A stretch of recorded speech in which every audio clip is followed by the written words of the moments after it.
1 Pierre au chapitre 1er, nous lisons à partir du verset 18.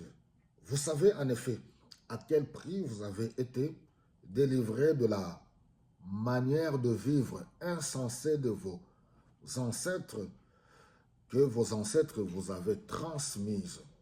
Ce ne fut pas au moyen de choses périssables, comme l'argent ou l'or. Sinon, vous avez été délivrés par le sang précieux du Christ, sacrifié comme un agneau sans défaut et sans tache. Dieu l'avait destiné à cela avant la création du monde et il l'a manifesté pour votre bien dans ce temps qui sont les derniers. Pâques, une fois de plus, c'est de passer de la mort à la vie. Nous l'avons vu dans Exode au chapitre 12 et nous ne cesserons jamais d'insister, de rappeler que tout ce qui s'est passé dans l'Ancien Testament, c'était l'ombre des choses à venir.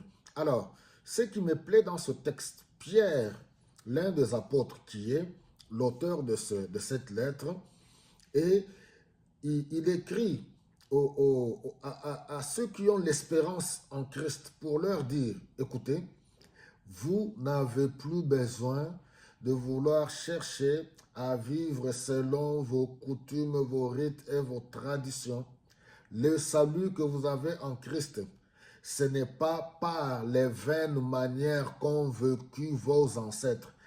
Et comme je ne sais de le dire, les ancêtres, les coutumes, les traditions, oui, les rites, les religions, toutes ces choses, si bonnes qu'elles soient, ne peuvent pas ôter le péché, ne peuvent pas délivrer l'homme, oui, de cette fatalité, oui, depuis la chute dans le jardin d'Éden.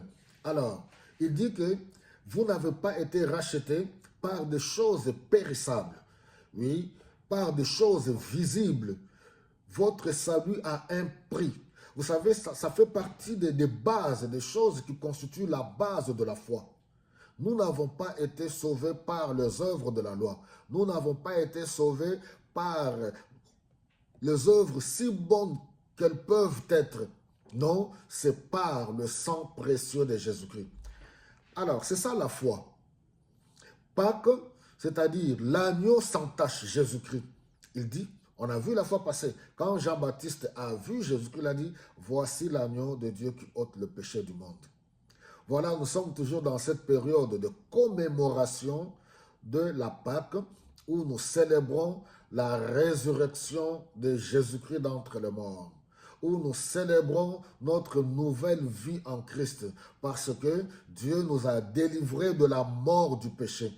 Oui, le péché, la mort avait le pouvoir sur nous pour nous racheter de cela, de la même manière pour faire sortir Israël de l'Égypte. Il fallait que l'agneau soit tué, qu'on mange l'agneau et qu'on applique le sang, qui était le symbole, qui était l'image des choses à venir, le reflet, oui, comme je sais de le dire, du véritable agneau dans cette nouvelle ère. Quelle bonne nouvelle! Donc nous sommes appelés à nous réjouir, sachant que notre salut, nous le devons à Christ.